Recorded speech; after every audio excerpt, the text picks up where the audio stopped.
샬롬, 2023년 7월 26일 수요일입니다. 기도하겠습니다. 주님, 오늘도 주의 말씀으로 하루를 시작합니다. 사랑하는 주님, 잘하였도다 착하고 충성된 종아, 내가 적은 일에 충성하였음에 내가 많은 것을 내게 맡기리니 내 주인의 즐거움에 참여할지어다 말씀하신 주님, 적어 보이는 일에 충성하게 하소서.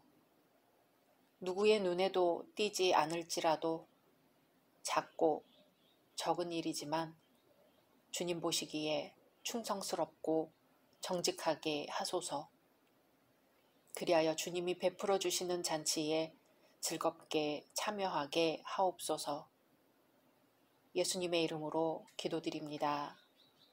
아멘.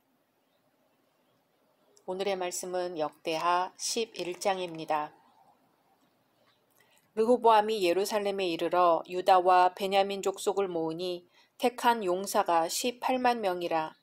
이스라엘과 싸워 나라를 회복하여 르호보암에게 돌리려 하더니 여호와의 말씀이 하나님의 사람 스마야에게 임하여 이르시되 솔로몬의 아들 유다 왕 르호보암과 유다와 베냐민에 속한 모든 이스라엘 무리에게 말하여 이르기를 여호와께서 이같이 말씀하시기를 너희는 올라가지 말라. 너희 형제와 싸우지 말고 각기 집으로 돌아가라. 이 일이 내게로 말미암아 난 것이라 하셨다 하라 하신지라. 그들이 여호와의 말씀을 듣고 돌아가고 여로보암을 치러 가던 길에서 되돌아왔더라. 르호보암이 예루살렘에 살면서 유다 땅에 방비하는 성읍들을 건축하였으니 곧 베들레헴과 에담과 드고아와 벳술과 소고와 아둘람과 가드와 마레사와 십과 아도라임과 라기스와 아세가와 소라와 아얄론과 헤브론이니 다 유다와 베냐민 땅에 있어 견고한 성읍들이라. 르호보암이 그 방비하는 성읍들을 더욱 견고하게 하고 지휘관들을 그 가운데에 두고 양식과 기름과 포도주를 저축하고 모든 성읍에 방패와 창을 두어 매우 강하게 하니라. 유다와 베냐민이 르호보암에게 속하였더라. 온 이스라엘의 제사장들과 레위 사람들이 그들의 모든 지방에서부터 르호보암에게 돌아오되 레위 사람들이 자기들의 마을들과 산업을 떠나 유다와 예루살렘에 이르렀으니 이는 여로보암과 그의 아들들이 그들을 해임하여 여호와께 제사장의 직분을 행하지 못하게 하고 여로보암이 여러 산당과 순념소 우상과 자기가 만든 송아지 우상을 위하여 친히 제사장들을 세움이라. 이스라엘 모든 지파 중에 마음을 굳게 하여 이스라엘의 하나님 여호와를 찾는 자들이 레위 사람들을 따라 예루살렘에 이르러 그들의 조상들의 하나님 여호와께 제사하고자 한지라.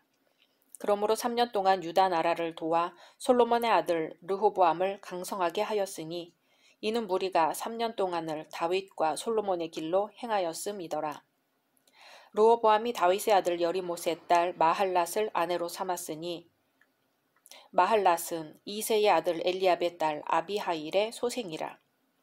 그가 아들들 곧 여우수와 스마랴와 사함을 낳았으며 그 후에 압살롬의 딸 마아가에게 장가들었더니 그가 아비야와 아떼와 시사와 슬로밋을 낳았더라.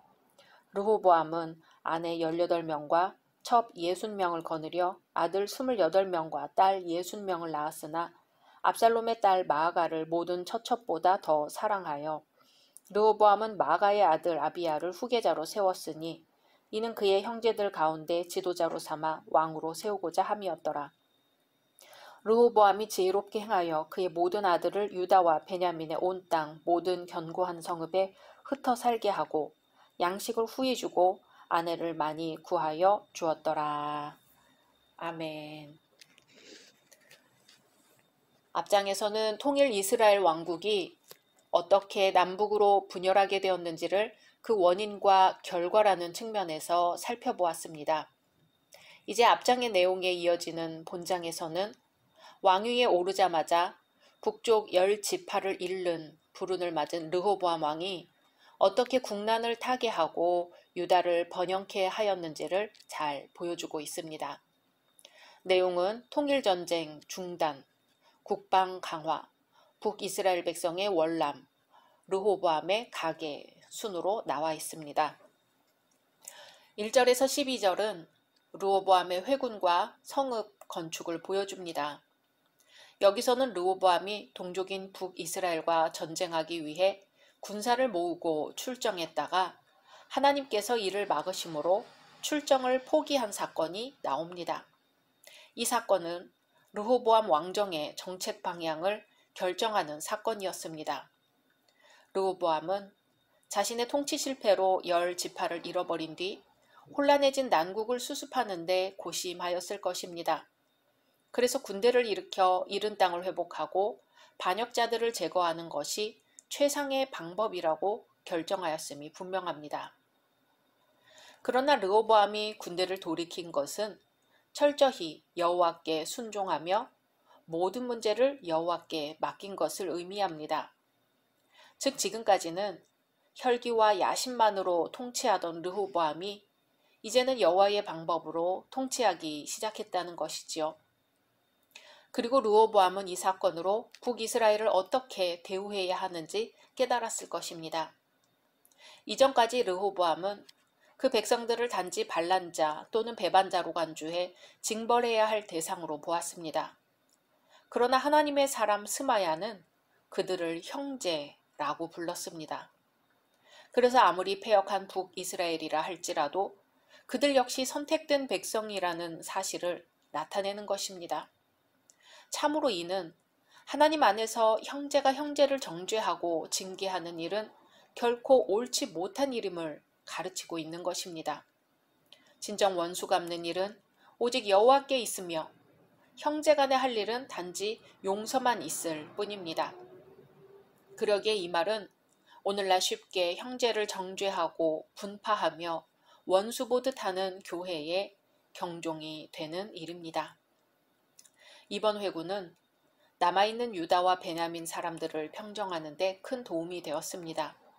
사사기 21장에서 보듯이 동족 간의 전쟁의 결과는 쌍방 간에 서로 비참할 뿐입니다. 가령 르호보암이 전쟁에서 승리하였다 할지라도 그 전쟁의 상처는 아물기 힘들 것이고 솔로몬 때에 이루었던 모든 번영을 소실하고 곧장 외적의 침입으로 어려움을 당하기 십상일 것입니다. 그러나 르호보암은 여호와의 말씀에 순종하여 과감히 군대를 돌이키고 국방을 튼튼히 함으로써 민심을 완전히 평정시킬 수 있었습니다. 12절에 유다와 베냐민이 르호보암에게 속하였더라 하고 증거합니다. 여기서 우리는 더 나아가 르호보암이 전쟁을 결정하기 전에 먼저 고려해야 할 바를 숙고하지 않았기 때문에 군대를 다시 돌이켜야 하는 수고를 겪게 된 것을 생각해 볼 수 있습니다. 이러한 실수는 오늘날의 성도들의 삶 속에서도 종종 발견하게 됩니다. 흔히 우리가 세웠던 계획들이 잘못되었음을 깨달았을 때는 이미 많은 손해와 낭비가 발생한 뒤인 경우가 많지요.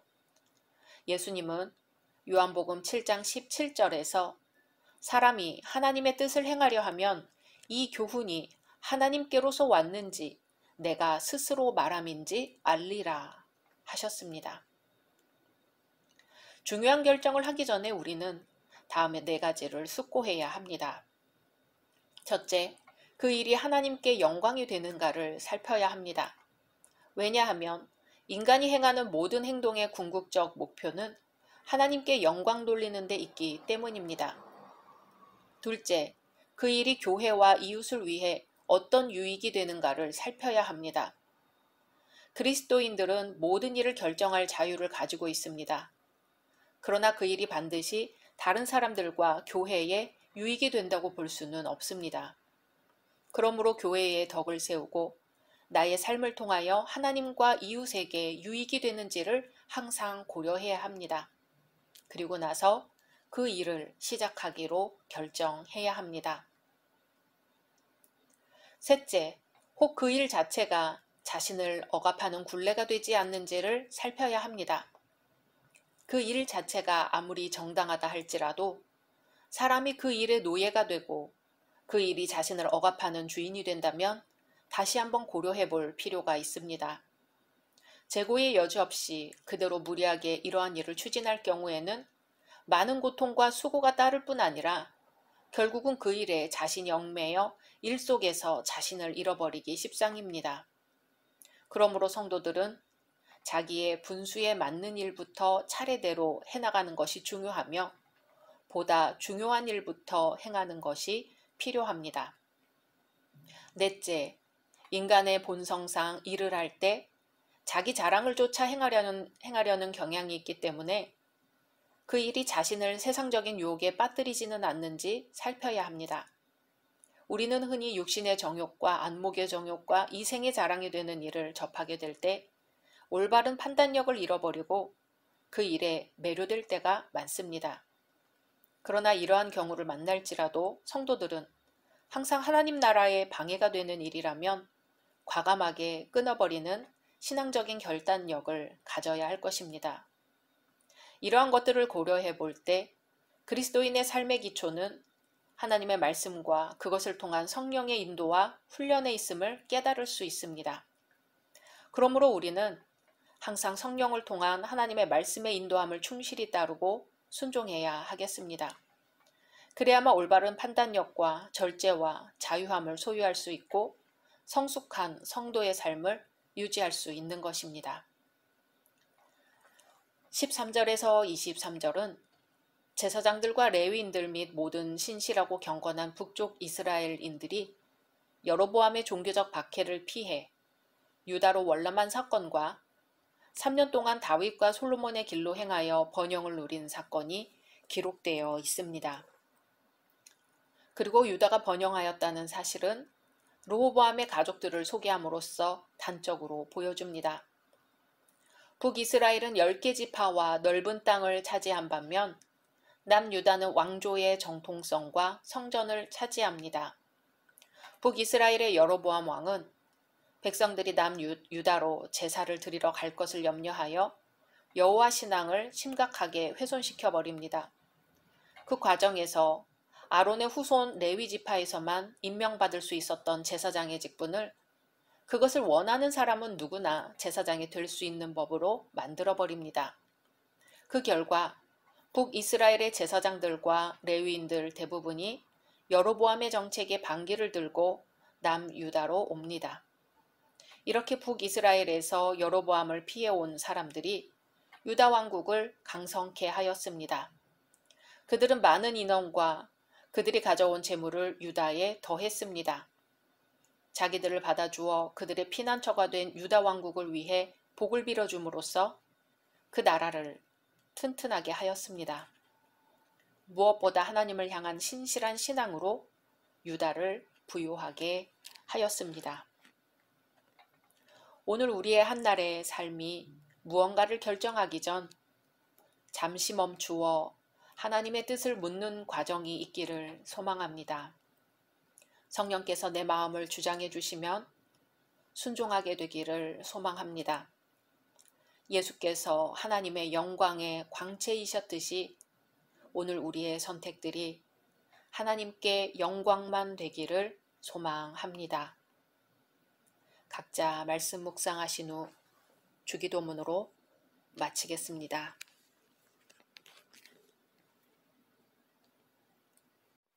샬롬. 2023년 7월 28일 금요일입니다. 기도하겠습니다. 주님, 오늘도 주의 말씀으로 하루를 시작합니다. 사랑하는 주님, 삼복더위, 우리의 땀방울이 많은 이들의 생명을 이롭게 하는 땀이 되게 하시며 주님을 향한 열심이 있는 땀이게 하시오며 하나님께 영광이 되는 땀이 되게 하옵소서. 예수님의 이름으로 기도드립니다. 아멘. 오늘의 말씀은 역대하 13장입니다.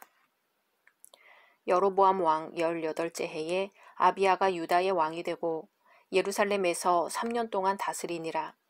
그의 어머니의 이름은 미가야요 기브아 사람 우리엘의 딸이더라.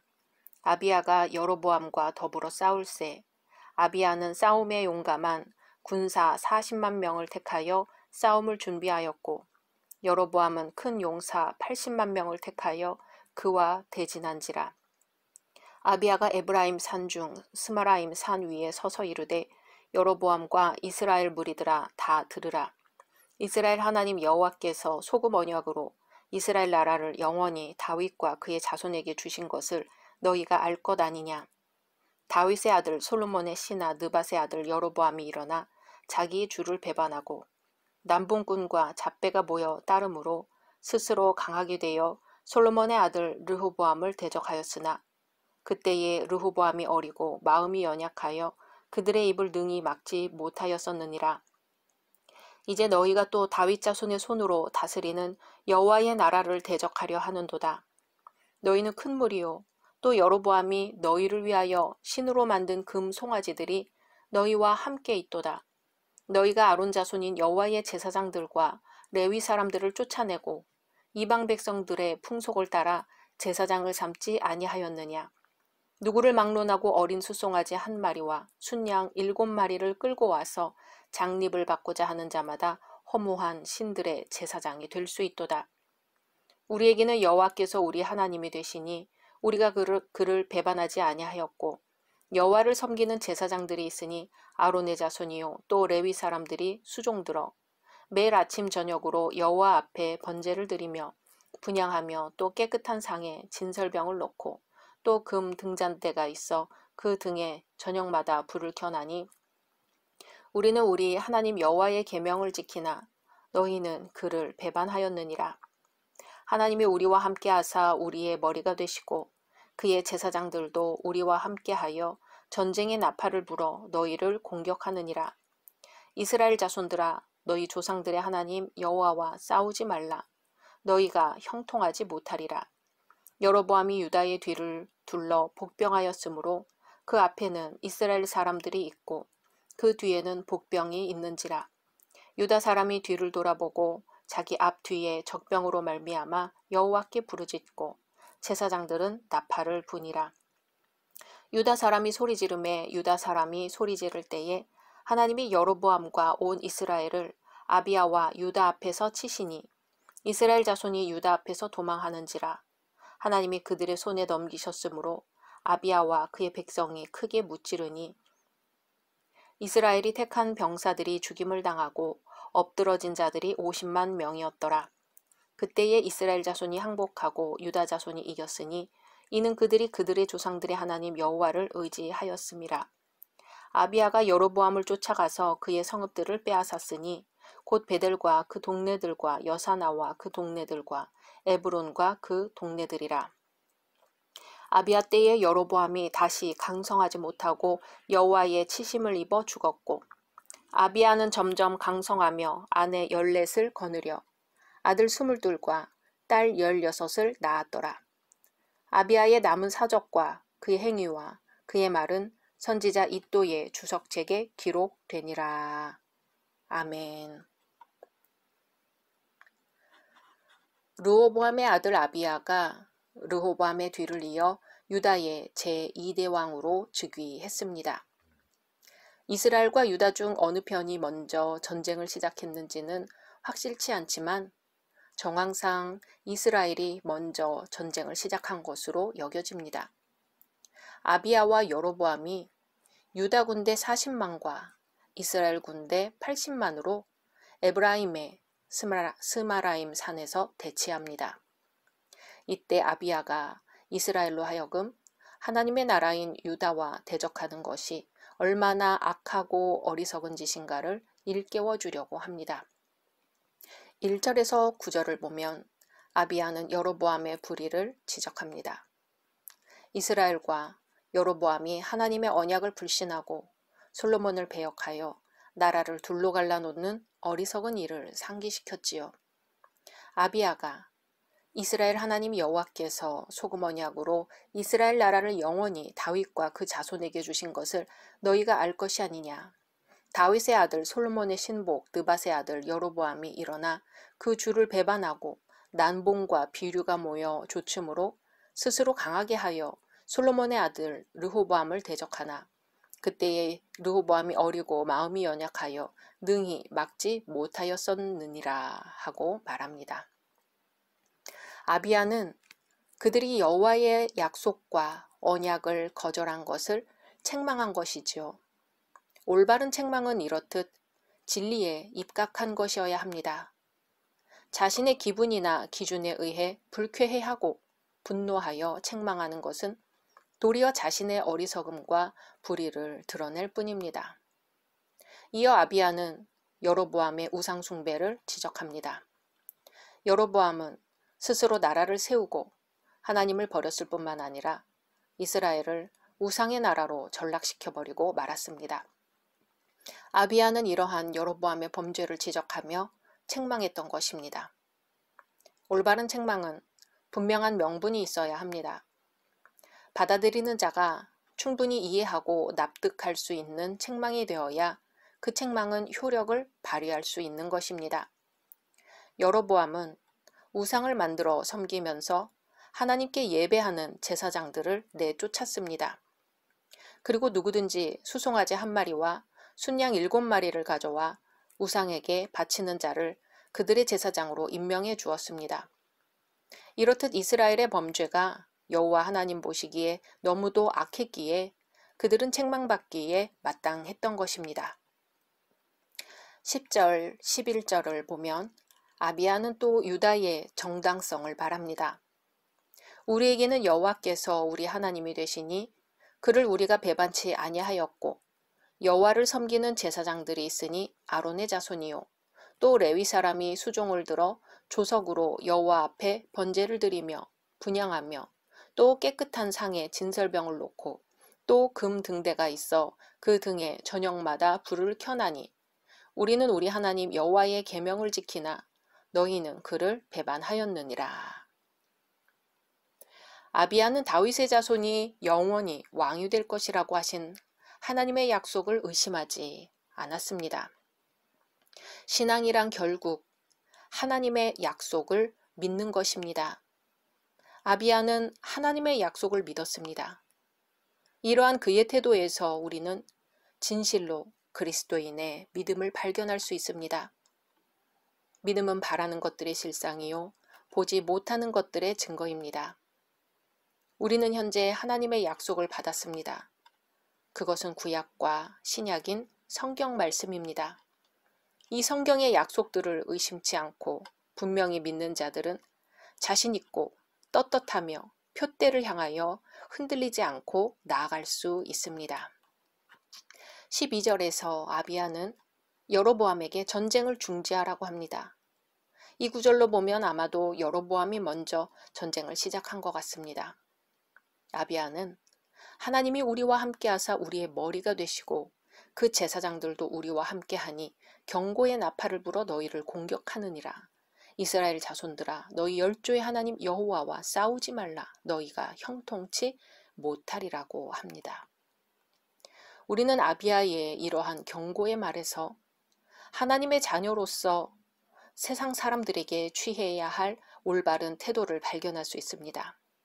즉 하나님을 대적하며 하나님이 없다고 하는 자들에게 우리는 끝까지 권고하여야 합니다. 하나님의 약속이 확실하게 이루어질 것을 믿으며 인내하면서 하나님의 약속을 그들에게 전해야 하는 것입니다. 이제 싸움은 시작되었습니다. 유대와 이스라엘 군대 수가 40만 대 80만입니다. 비교가 되지 않는 숫자지요. 전략도 없습니다. 그럴 때 하나님의 사람들이 하는 게 무엇인가요?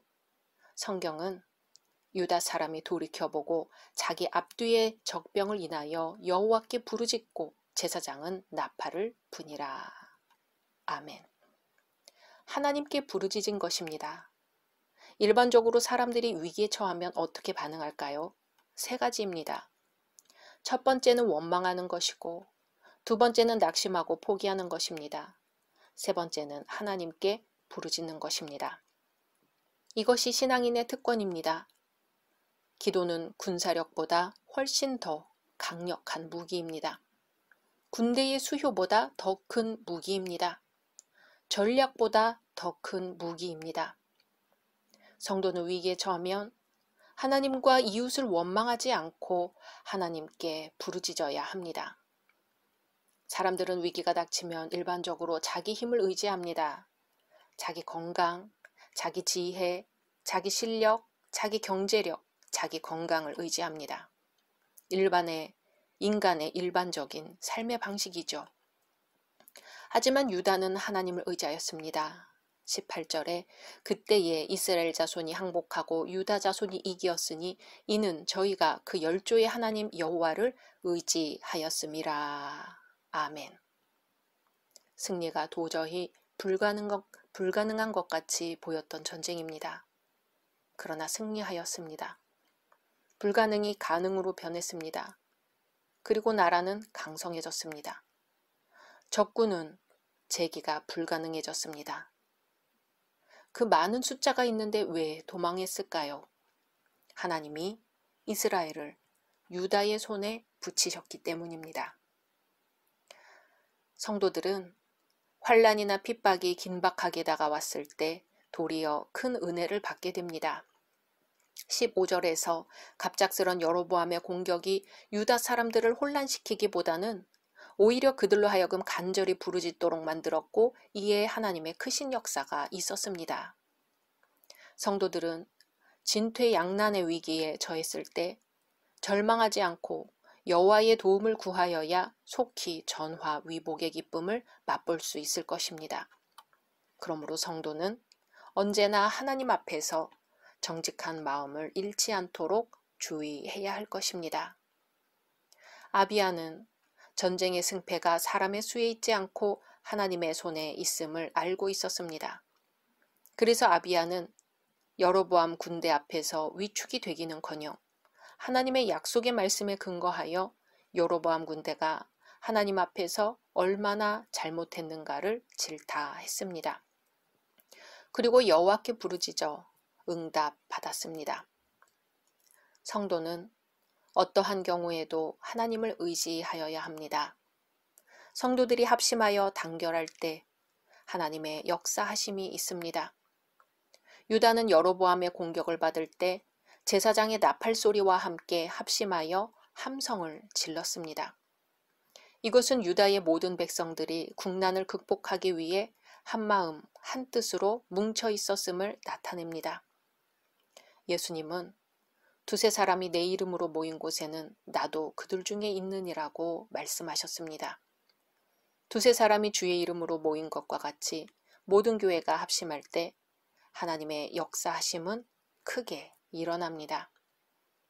오늘 이 시간, 이 새벽 시간에 우리 모두가 함께 합심하여 기도할 때에 성령께서 우리 가운데 함께 하시고 우리의 마음과 마음을 연결하시어 크신 역사를 나타내 주시기를 간절히 소망합니다. 각자 말씀 묵상하신 후 주기도문으로 마치겠습니다. 샬롬. 2023년 7월 29일 토요일입니다. 기도하겠습니다. 주님, 오늘도 주의 말씀으로 하루를 시작합니다. 사랑하는 주님, 원인 모를 고난이 찾아올 때 주님을 바라보게 하소서. 잠시 멈추어 우리의 생명의 근원이 어디에서 오는지, 우리의 도움이 어디에서 오는지 가만히 생각하게 하소서. 그리고 우리 인생의 주관자 되신 주님께 기도하게 하소서. 예수님의 이름으로 기도드립니다. 아멘. 오늘의 말씀은 역대하 14장입니다. 아비야가 그의 조상들과 함께 누움에 다윗성에 장사되고 그의 아들 아사가 대신하여 왕이 되니 그의 시대에 그의 땅이 10년 동안 평안하니라.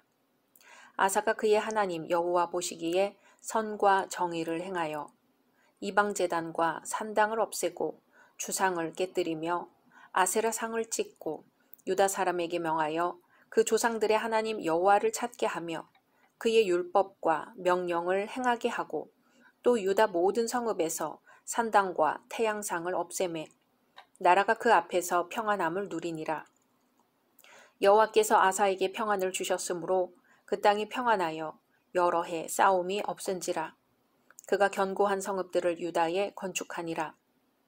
아사가 일찍이 유다 사람에게 이르되 우리가 우리 하나님 여호와를 찾았으므로 이 땅이 아직 우리 앞에 있나니 우리가 이 성읍들을 건축하고 그 주위에 성곽과 망대와 문과 빗장을 만들자. 우리가 주를 찾았으므로 주께서 우리 사방에 평안을 주셨느니라 하고 이에 그들이 성읍을 형통하게 건축하였더라. 아사의 군대는 유다 중에서 큰 방패와 창을 잡는 자가 30만 명이요 베냐민 중에서 작은 방패를 잡으며 활을 당기는 자가 28만 명이라. 그들은 다 큰 용사였더라. 구스 사람 세라가 그들을 치려하여 군사 100만 명과 병거 300대를 거느리고 마레사의 이름에 아사가 마주 나가서 마레사의 스바다 골짜기에 전열을 갖추고 아사가 그의 하나님 여호와께 부르짖어 이르되 여호와여 힘이 강한 자와 약한 자 사이에는 주밖에 도와줄 이가 없사오니 우리 하나님 여호와여 우리를 도우소서. 우리가 주를 의지하오며 주의 이름을 의탁하옵고 이 많은 무리를 치러 왔나이다. 여호와여 주는 우리 하나님이시오니 원하건대 사람이 주를 이기지 못하게 하옵소서 하였더니 여호와께서 구스 사람들을 아사와 유다 사람들 앞에서 치시니 구스 사람들이 도망하는지라. 아사와 그와 함께한 백성이 구스 사람들을 추격하여 그랄까지 이르매 이에 구스 사람들이 엎드러지고 살아남은 자가 없었으니 이는 여호와 앞에서와 그의 군대 앞에서 패망하였음이라. 노략한 물건이 매우 많았더라.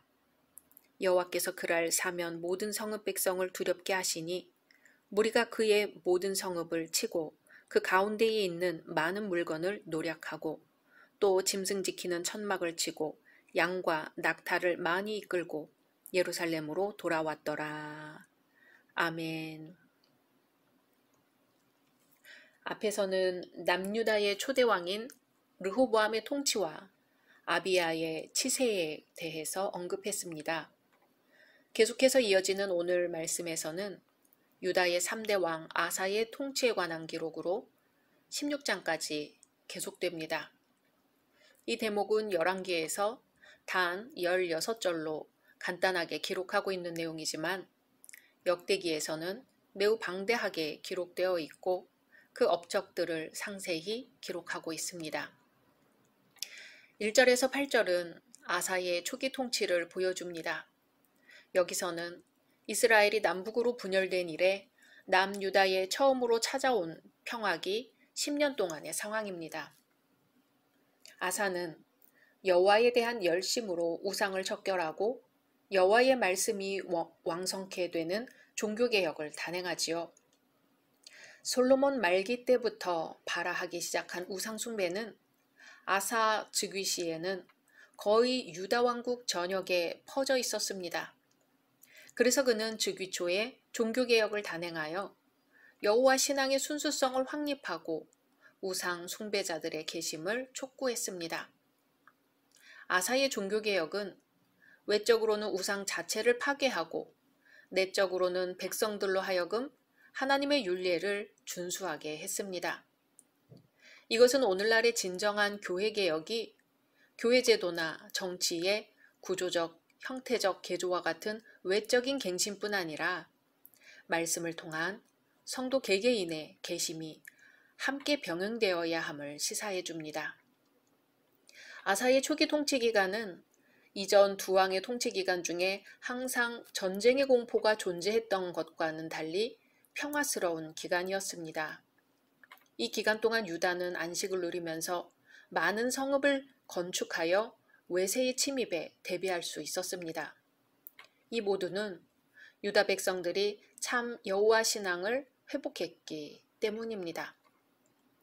이처럼 여호와를 찾고 그를 바로 섬기면 그는 우리의 방패와 산성이 되사 참된 평화를 주십니다. 또한 예수님도 예수께로 오는 자에게 참 평화를 주겠다고 약속하셨습니다. 이러한 내용을 통하여 우리는 몇 가지 사실을 생각해 볼 수 있습니다. 아사 왕은 평화기에도 종교 개혁을 단행하여 여호와의 복을 오랫동안 지속시킬 수 있었습니다. 흔히 개혁은 혼란한 시기나 극도로 타락한 시기에 계획되고 진행되는 경우가 많습니다. 그러나 아사 왕은 여호와께 대한 열정이 있었기에 평안한 시기였음에도 불구하고 유다의 공공연히 스며들어 있는 죄를 일일이 들추어냈습니다. 그래서 유다의 평안을 10년씩 연장할 수 있었고 그 이후에도 구스와의 전쟁이 있었으나 유다의 평안은 깨어지지 않았던 것입니다. 그러므로 진정한 개혁자는 오히려 잠잠하고 평화로울 때에 죄에 대한 날카로운 비판력을 가져야 하며 오히려 복의 때에 여호와를 향한 열정을 소유해야 되는 것입니다. 아사 왕은 종교개혁을 위해서 교육하는 일에 크게 주력하였습니다. 즉 열조의 하나님 여호와를 구하게 하며 그 율법과 명령을 행하게 했습니다. 아사는 종교적 타락의 원인이 솔로몬 치세 말기부터 희박해진 종교교육에 있다고 생각했음이 분명합니다. 그래서 그는 종교개혁의 적극적인 측면으로 백성들에게 하나님의 규례와 율법을 지키게 했습니다. 사실 아사 왕은 왕국이 분열되었기 때문에 대내외적으로 국가의 위상을 새롭게 정비해야 할 필요성을 느꼈을 것입니다. 이런 혼란한 시기에 종교교육을 소홀히 했기 때문에 유다의 이방제단과 아세라상이 왕성해지고 여호와의 경배에 사용되던 산당이 이방화되는 그러한 타락의 상황이 도래한 것이죠. 그러므로 우리는 올바른 종교개혁은 올바른 종교교육의 병행이 있어야만 한다는 사실을 깨달을 수 있습니다. 진정한 평화는 그것을 올바로 유지하고자 하는 자에게 계속적으로 주어집니다. 아사는 태평성대를 누리고 있을 동안에 얻은 평안을 함부로 방임하지 아니하고 성읍을 건축하며 국방을 튼튼히 하는 일에 전력을 쏟았습니다. 그는 이렇게 유비무환의 정신으로 준비를 확고히 했기 때문에 닥쳐올 환란에 대한 두려움이나 공포가 없이 진정으로 평안할 수 있었던 것이죠. 이와 같이 성도들은 자기를 무장할 기회가 있을 동안에 하나님의 전신갑주로 무장해야 합니다. 만약 그렇게 하지 않고 환란이 임한 후에 준비하려고 한다면 자신을 무장할 기회를 얻지 못한 채 곧장 쓰러지고 말 것입니다. 아사는 평안한 이유를 충분히 인식하고 있었습니다. 7절에 우리가 우리 하나님 여호와를 찾았으므로 우리가 주를 찾았으므로 주께서 우리에게 사방의 평안을 주셨느니라고 고백하고 있습니다. 참으로 지혜로운 자는 복의 근원이 무엇인가를 아는 자입니다. 그러나 어리석은 자들은 복을 행운이나 우연이나 자기 공로의 탓으로 돌리기를 좋아합니다. 그러므로 우리 또한 지금 현재의 평안의 원인이 무엇인지를 분명히 인식할 때 내일의 평안을 얻는 법도 알게 될 것입니다. 9절에서 15절은 세라가 침입하고 아사가 승리하는 장면을 보여줍니다. 종교개혁 이후 평온한 시대에 찾아온 세라의 침입 사건은 하나님의 징계가 아니라 유다에 대한 하나님의 시험으로 이해할 수 있습니다. 왜냐하면 실제로 유다 백성들은 소극적 의미에서뿐만 아니라 적극적 의미에서 행해진 종교개혁 이후 하나님의 법을 준행하고 있었고 전적으로 여호와를 신뢰하고 있었기 때문입니다. 그래서 역대기 기자는 본 단락을 통해 평안의 시대에 찾아올 수 있는 하나님의 시험에 관한 문제와 그 시험에 어떻게 대처하느냐에 따라 그 결과가 주어짐을 나타내고 있습니다. 즉 하나님의 시험에 대해 오직 전적으로 여호와께만 의지하는 아사의 신앙이 원인이 되어서 전쟁에서 유다가 승리할 수 있었던 것입니다. 여기서 언급된 이 같은 내용은 열왕기에는 기술되지 아니하고 오직 역대기에만 있습니다. 여기서 역대기 기자는 승리의 원인이 하나님의 시험에 대해 주께 온전히 의지했던 아사 왕의 신앙의 결과라고 강조합니다. 이것은 포로 생활로부터 돌아온 이스라엘 백성들에게 앞으로 행해야 하는 신앙의 태도를 암시하는 것이지요. 곧 포로로부터 돌아와 시리에 빠져있는 이스라엘 백성들에게 지금도 주의 계명과 뜻에 순종하면 승리를 얻을 수 있다는 사실을 가르치는 것입니다. 이 말씀을 통해 우리는 몇 가지 사실을 배우게 됩니다. 첫째는 평안하며 신앙에 견고히 서 있을 때에도 환란이 올 수 있다는 사실입니다. 어떤 사람들은 믿음 생활에 충실할 때에는 시험이 올 수 없다고 생각합니다. 그리고 그러할 때에 시험이 오면 하나님은 불공평하시다고 원망합니다. 왜냐하면 이들은 하나님께서 그 시험을 통하여 얼마나 큰 복을 주실 것인지 모르기 때문입니다. 참으로 하나님께서는 구스 사람의 침입을 통하여 아사로 하여금 자신의 군대보다 더욱 강력한 여호와의 군대로 유다를 보호하고 계시는 하나님을 알게 하셨던 것입니다. 둘째는 믿음의 사람은 환란을 직시하고 그 원인을 바로 깨달아 문제 해결을 위해 여호와께 기도한다는 사실입니다.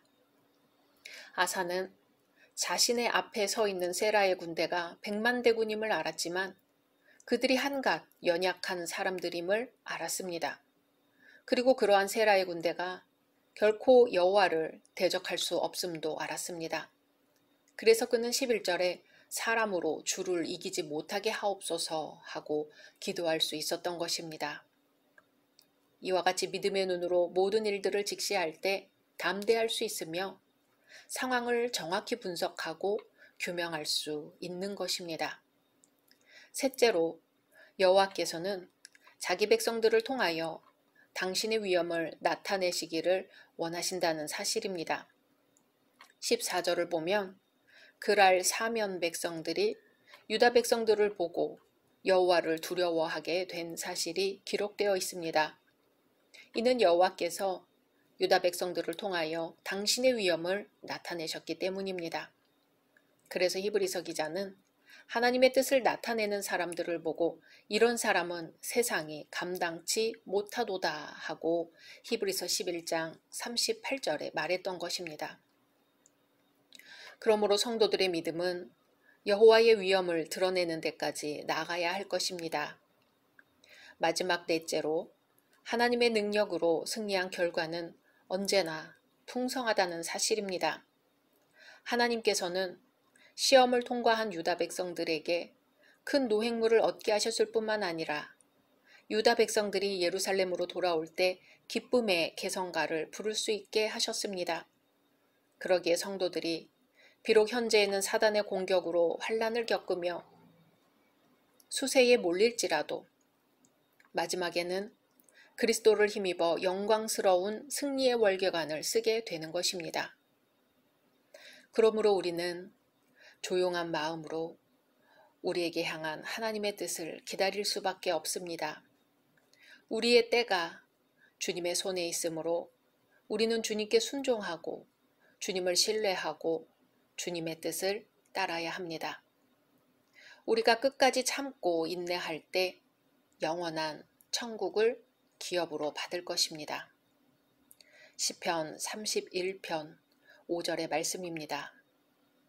내가 나의 영을 주의 손에 부탁하나이다. 아멘.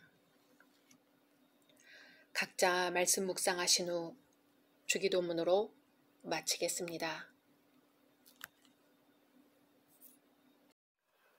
샬롬. 2023년 8월 1일 화요일입니다. 기도하겠습니다. 주님, 오늘도 주의 말씀으로 하루를 시작합니다. 사랑하는 주님, 뙤약볕에 쓰러지는 사람들이 늘고 있습니다. 더위를 식혀주시고 뙤약볕에서 일하는 노동자들, 농부들을 기억하소서. 예수님의 이름으로 기도드립니다. 아멘. 오늘의 말씀은 역대하 15장입니다. 하나님의 영이 오뎃의 아들 아사랴에게 임하심에 그가 나가서 아사를 맞아 이르되 아사와 및 유다와 베냐민의 무리들아 내 말을 들으라.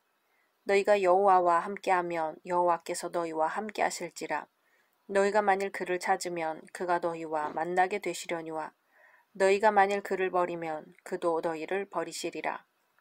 이스라엘에는 참신이 없고 가르치는 제사장도 없고 율법도 없은 지가 오래되었으나 그들이 그 환란 때에 이스라엘 하나님 여호와께로 돌아가서 찾음에 그가 그들과 만나게 되셨나니 그때에 온 땅의 모든 주민이 크게 요란하여 사람의 출입이 평안하지 못하며 이 나라와 저 나라가 서로 치고 이 성읍이 저 성읍과 또한 그러하여 피차 상한 바 되었나니 이는 하나님이 여러 가지 고난으로 요란하게 하셨음이라. 그런즉 너희는 강하게 하라. 너희의 손이 약하지 않게 하라. 너희 행위에는 상급이 있음이라 하니라. 아사가 이 말 곧 선지자 오뎃의 예언을 듣고 마음을 강하게 하여 가증한 물건들을 유다와 베냐민 온 땅에서 없애고 또 에브라임 산지에서 빼앗은 성읍들에서도 없애고 또 여호와의 낭실 앞에 있는 여호와의 제단을 재건하고 또 유다와 베냐민의 무리를 모으고 에브라임과 므낫세와 시므온 가운데에서 나와서 저희 중에 머물러 사는 자들을 모았으니 이는 이스라엘 사람들이 아사의 하나님 여호와께서 그와 함께 하심을 보고 아사에게로 돌아오는 자가 많았음이더라.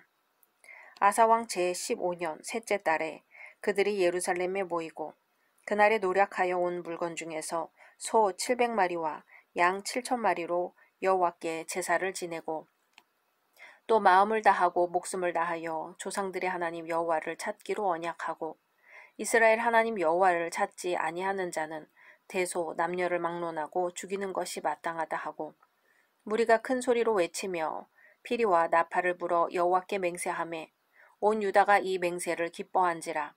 무리가 마음을 다하여 맹세하고 뜻을 다하여 여호와를 찾았으므로 여호와께서도 그들을 만나주시고 그들의 사방에 평안을 주셨더라. 아사 왕의 어머니 마아가가 아세라의 가증한 목상을 만들었으므로 아사가 그의 태후의 자리를 폐하고 그의 우상을 찢고 빠 기드론 시냇가에서 불살랐으니 산당은 이스라엘 중에서 제하지 아니하였으나 아사의 마음이 일평생 온전하였더라.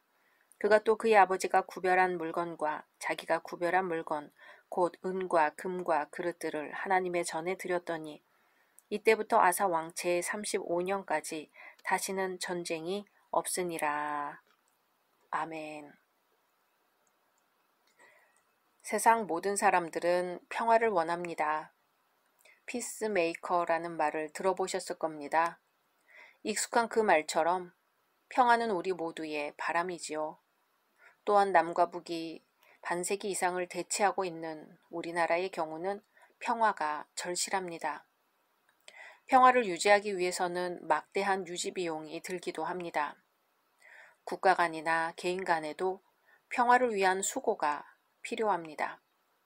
그럼에도 불구하고 진정한 평화는 하나님께서 주시는 선물입니다. 하나님께서 주시는 평화는 깨뜨릴 수 없습니다. 15절에 여호와께서도 그들을 만나주시고 그들의 사방에 평안을 주셨더라. 아멘. 아사왕의 종교개혁을 보시고 하나님께서 응답으로 유다 땅 주변을 평안케 해주셨습니다.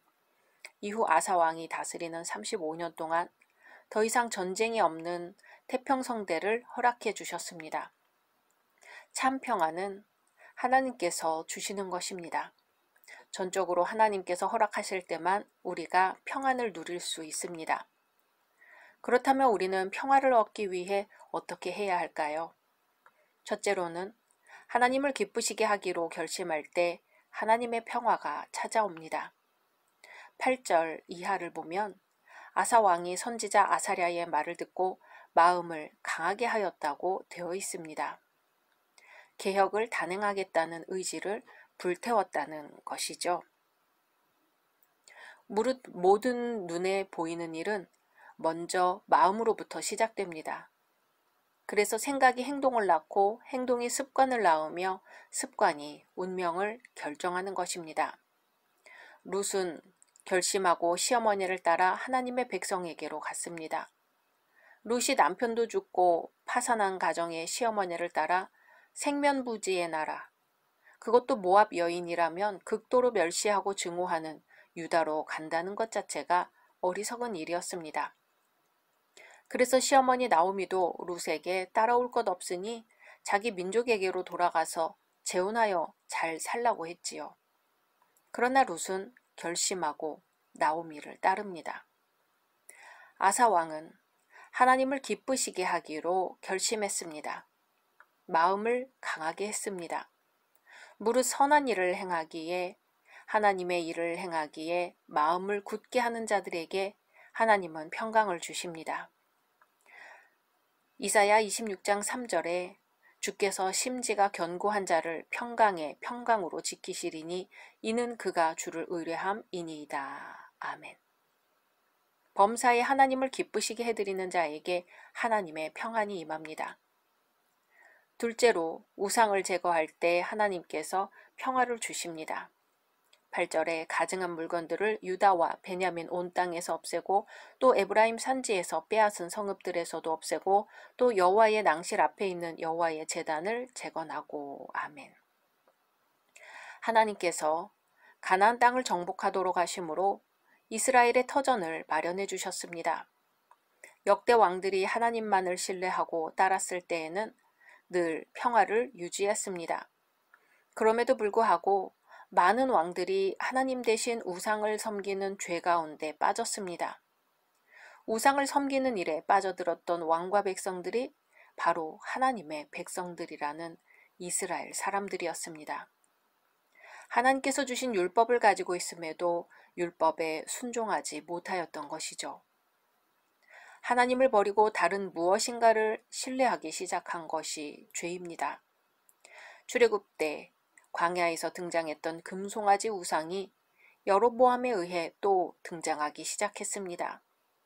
이스라엘의 여로보암 왕이 금송아지를 만들어 하나는 베델에 두고 다른 하나는 단에 두어서 이스라엘 백성들이 예루살렘에 경배하러 가지 않도록 한 것입니다. 르호보암 왕과 아비야 왕 등이 우상을 쫓아 행하였고 주 하나님을 섬기는데 온전하지 못하였습니다. 우상을 섬기는 동기는 항상 탐심입니다. 그 우상에게 대단한 무엇이라도 있어서 그것이 우상을 섬기는 이들에게 무슨 유익을 가져다 줄 것이라고 생각합니다.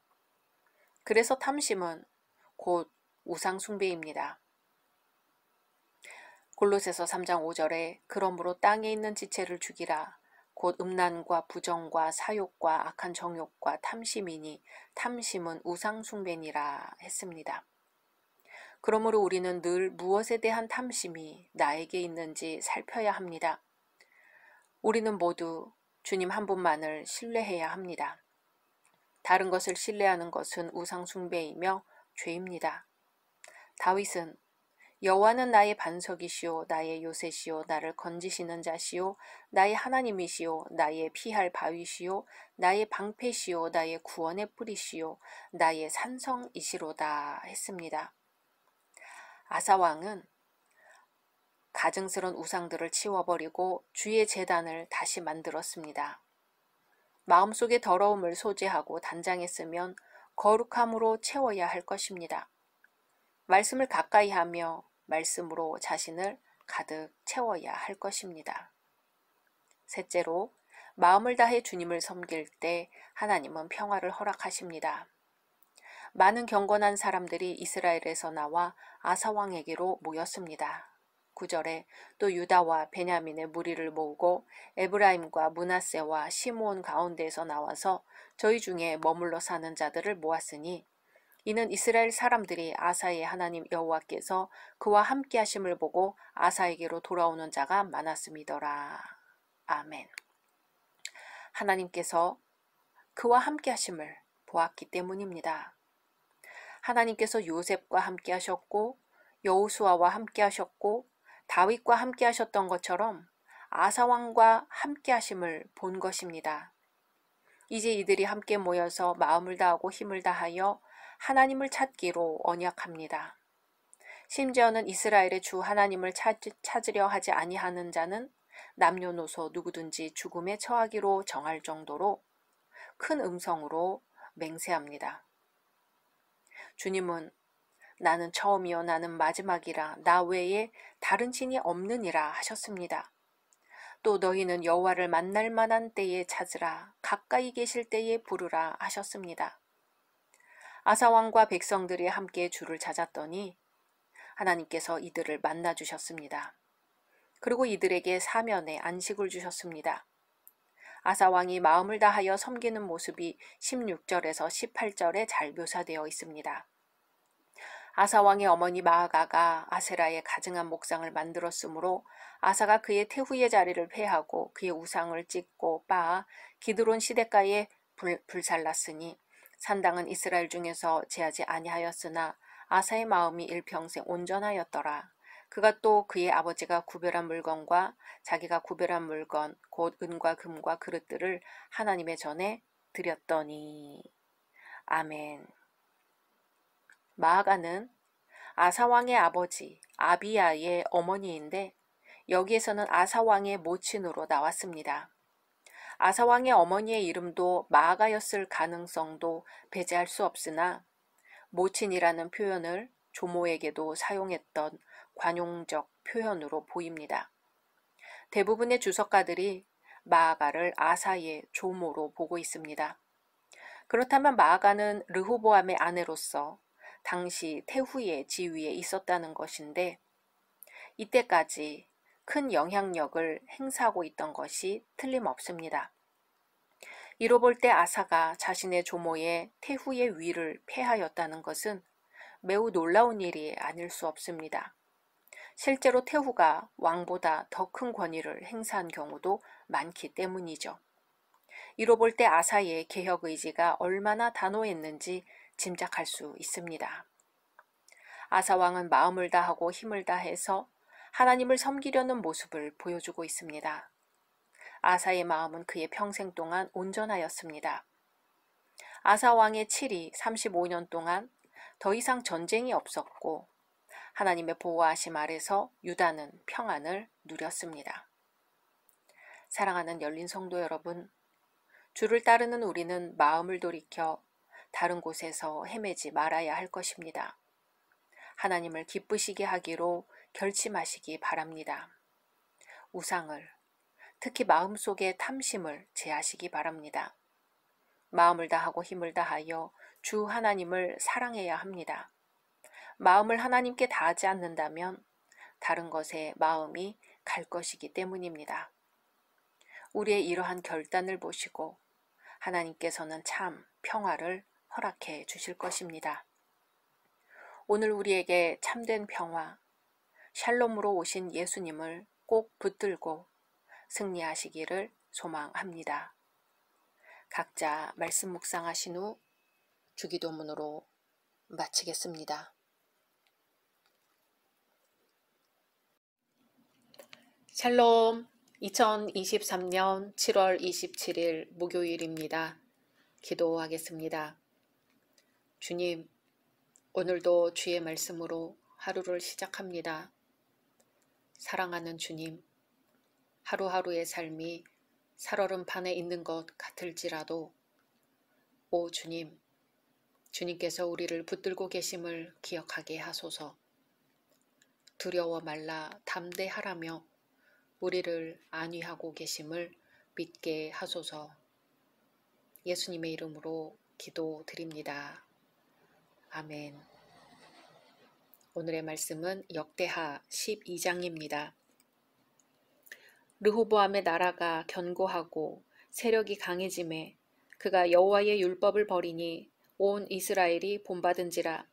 그들이 여호와께 범죄하였으므로 르호보암 왕 제5년에 애굽 왕 시삭이 예루살렘을 치러 올라오니 그에게 병거가 1200대요 마병이 6만 명이며 애굽에서 그와 함께 온 백성 곧 리비아와 숫과 구스 사람이 헤아릴 수 없이 많더라. 시삭이 유다의 견고한 성읍들을 빼앗고 예루살렘에 이르니 그때의 유다 방백들이 시삭의 일로 예루살렘에 모였는지라. 선지자 스마야가 르호보암과 방백들에게 나아와 이르되 여호와께서 이같이 말씀하시기를 너희가 나를 버렸으므로 나도 너희를 버려 시삭의 손에 넘겼노라 하셨다 한지라. 이에 이스라엘 방백들과 왕이 스스로 겸비하여 이르되 여호와는 의로우시다 하매 여호와께서 그들이 스스로 겸비함을 보신지라. 여호와의 말씀이 스마야에게 임하여 이르시되 그들이 스스로 겸비하였으니 내가 멸하지 아니하고 저희를 조금 구원하여 나의 노를 시삭의 손을 통하여 예루살렘에 쏟지 아니하리라. 그러나 그들이 시삭의 종이 되어 나를 섬기는 것과 세상 나라들을 섬기는 것이 어떠한지 알게 되리라 하셨더라. 애굽 왕 시삭이 올라와서 예루살렘을 치고 여호와의 전 보물과 왕궁의 보물을 모두 빼앗고 솔로몬이 만든 금 방패도 빼앗은지라. 르호보암 왕이 그 대신에 노수로 방패를 만들어 국문을 지키는 경호 책임자들의 손에 맡김에 왕이 여호와의 전에 들어갈 때마다 경호하는 자가 그 방패를 들고 갔다가 경호실로 도로 가져갔더라. 르호보암이 스스로 겸비하였고 유다에 선한 일도 있으므로 여호와께서 노를 돌이키사 다 멸하지 아니하셨더라. 르호보암 왕은 예루살렘에서 스스로 세력을 굳게 하여 다스리니라. 르호보암이 왕위에 오를 때의 나이가 41세라. 예루살렘 곧 여호와께서 이스라엘의 모든 지파 중에서 택하여 그의 이름을 두신 성에서 17년 동안 다스리니라. 르호보암의 어머니의 이름은 나아마요 암몬 여인이더라. 르호보암이 악을 행하였으니 이는 그가 여호와를 구하는 마음을 굳게 하지 아니함이었더라. 르호보암의 처음부터 끝까지의 행적은 선지자 스마야와 선견자 iddo의 족보책에 기록되지 아니하였느냐. 르호보암과 여로보암 사이에 항상 전쟁이 있으니라. 르호보암이 그의 조상들과 함께 누움에 다윗성에 장사되고 그의 아들 아비야가 그를 대신하여 왕이 되니라. 아멘. 앞장에 이어 오늘 말씀에서도 르호보암의 통치에 관해 기록하고 있습니다. 1절에서 8절은 유다왕 르호보암이 여호와의 율법을 떠나 우상을 섬긴 것이 나타나 있습니다. 때문에 여호와께서 애굽 왕 시삭을 통하여 징계하시는 장면을 기록하고 있습니다. 애굽 왕 시삭이 유다의 견고한 성읍을 다 취하고 예루살렘만을 남겨두고 있을 즈음에 유다 방백들과 백성들은 선지자 스마야를 통하여 시삭의 침입이 여호와의 심판임을 깨닫게 되었습니다. 그래서 그들은 여호와는 의로우시다 하고 자신들의 잘못을 회개하였습니다. 이후 하나님이 그들의 겸비한 마음을 보시고 애굽의 세력을 급격히 약하게 만드셨습니다. 그래서 애굽 왕 시삭이 성전의 보물과 왕궁의 보물을 빼앗아 가긴 했으나 전면적인 예루살렘 파괴는 없었던 것입니다. 이와 같이 애굽 군대가 크게 세력을 잃고 예루살렘을 완전히 파괴시키지 못한 것은 실절에 그들이 스스로 겸비하였으니 내가 멸하지 아니하고 저희를 조금 구원하여 나의 노를 시삭의 손을 통하여 예루살렘에 쏟지 아니하리라고 하신 하나님의 말씀이 성취된 것입니다. 이 말씀에서 우리는 여호와를 단순히 도우시는 분으로 판단하고 생각해서는 안 된다는 점을 깨달을 수 있습니다. 르호보암은 왕권이 불안하고 왕위가 흔들린다고 생각될 동안에는 온전히 여호와께 의지하여 율법을 지켰습니다. 그러나 나라가 견고해지고 세력이 강해지자 여호와의 율법을 버렸습니다. 이는 르호보암이 여호와를 단순히 필요할 때에만 도우시는 분으로 생각하고 자신의 삶 전체가 여호와의 법 속에 있어야 한다는 사실을 몰랐기 때문입니다. 이와 같이 성도들도 하나님의 법을 세상의 법이나 교통 법규처럼 단순히 피해가기만 하면 되는 것으로 생각해서는 안 됩니다. 하나님의 법은 성도의 삶 전체를 주관하는 원리이기 때문에 이 법을 벗어난 어떤 새로운 삶이란 존재하지 않기 때문입니다. 그러므로 하나님을 단순히 때에 따라 도우시는 분으로 이해할 것이 아니라 언제나 우리의 삶 전체를 주관하시는 분으로 인식해야 할 것입니다. 여기서 한 가지 더 깨달을 수 있는 것은 하나님의 징계는 항상 소극적인 의미와 적극적인 의미를 내포하고 있다는 것입니다. 하나님의 징계의 소극적인 의미는 저들을 죄에서 각성시켜 겸비하게 하는 데 있습니다. 이것은 모든 죄가 교만에서 비롯된다는 사실을 실증적으로 입증하는 것입니다. 사실 교만은 인간의 삶 속에서 여호와의 손길을 제거하고 스스로를 영광된 자리에 올려놓으려는 마음입니다. 그래서 하나님께서는 교만한 마음을 꺾으시는 것이죠. 그리고 하나님의 징계의 적극적인 의미는 여호와의 의로우심을 알게 하는 데 있습니다. 그래서 성도들은 하나님의 징계를 받을 때 소극적인 의미에서 참여하는 것도 중요하지만 보다 적극적인 의미에서 하나님의 의로우심을 고백하는 것이 더 중요함을 깨달아야 할 것입니다. 또한 르호보암에게서 조금 구원하겠다 하신 것처럼 하나님은 항상 궁극적인 멸망을 보류시키고 회개의 기회를 허락하시는 분이라는 사실을 우리가 기억하고 감사해야 한다는 사실입니다. 사람들은 흔히 낙심을 경험할 때 항상 성급하게 좌절하고 포기해버리지만 여호와께서는 신실하셔서 자기 백성들을 끝까지 구원의 길로 인도하시기를 원하십니다. 그러므로 하나님 안에서는 최악의 상태나 절망의 상태란 있을 수 없으며 항상 예비해 놓으시는 피할 길이 있음을 알고 여호와께 감사해야 할 것입니다. 9절에서 12절은 르호보암의 겸비한 모습이 부각이 됩니다.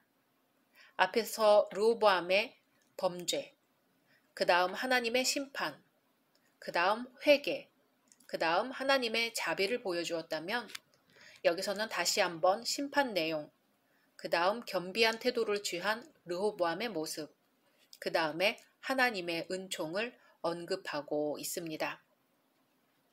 사실 하나님의 길로 행하던 다윗과 솔로몬은 일면 전쟁으로, 다른 한편으로는 상업에 의하여 성전과 왕궁의 보물을 충만히 채웠습니다. 그래서 솔로몬은 자신의 영화를 상징적으로 나타내기 위해 방패를 금으로 만들었던 것입니다. 그런데 그러한 영화도 율법에 불순종하는 르호보암 때에 이르러 아침 안개처럼 사라져 버렸으니 르호보암은 금 방패 대용으로 놋 방패를 만들어 썼던 것입니다.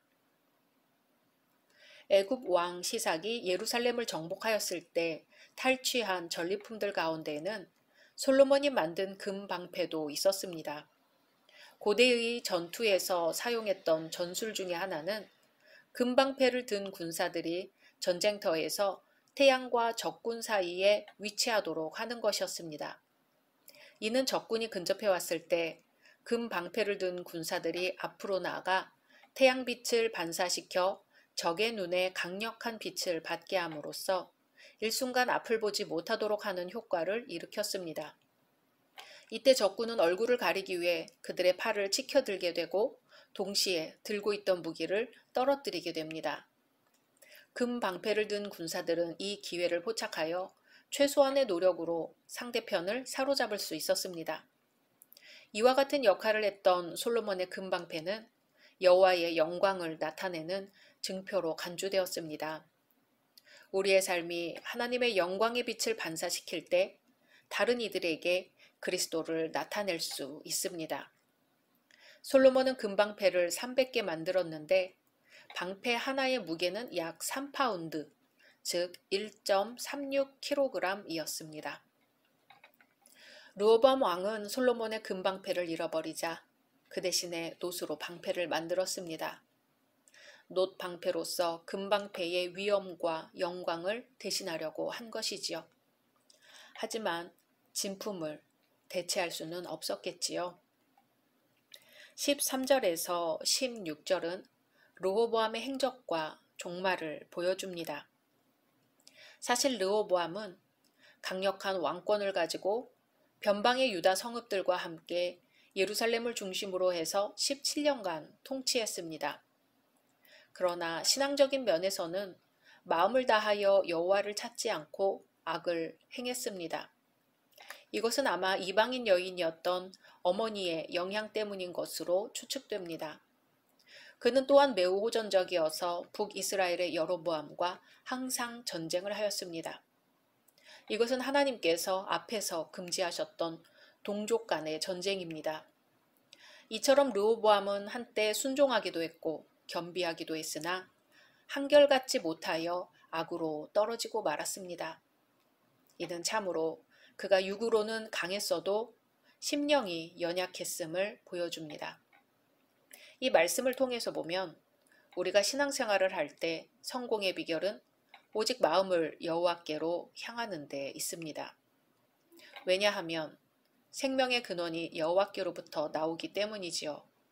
하나님은 항상 전심전력으로 하나님을 찾을 것을 요구하십니다. 르호보암은 처음 3년 동안은 번영을 누렸으나 나머지 14년 동안은 계속해서 침체된 삶을 살게 되었으며 항상 여로보암과의 전쟁으로 시달렸습니다. 그의 삶이 침체의 늪에서 벗어나지 못한 것은 오로지 하는 일심된 마음이 없었기 때문입니다. 예수께서도 한 사람이 두 주인을 섬기지 못한다고 말씀하셨는데 이는 마음과 뜻과 목숨을 다하여 하나님을 사랑하여야 할 것을 요청하는 말씀입니다. 오늘 우리 한날의 삶에 하나님을 오로지 사랑하는 일심된 마음이 있기를 소망합니다. 우리 예수님이 그러셨던 것처럼 말이죠. 각자 말씀 묵상하신 후 주기도문으로 마치겠습니다.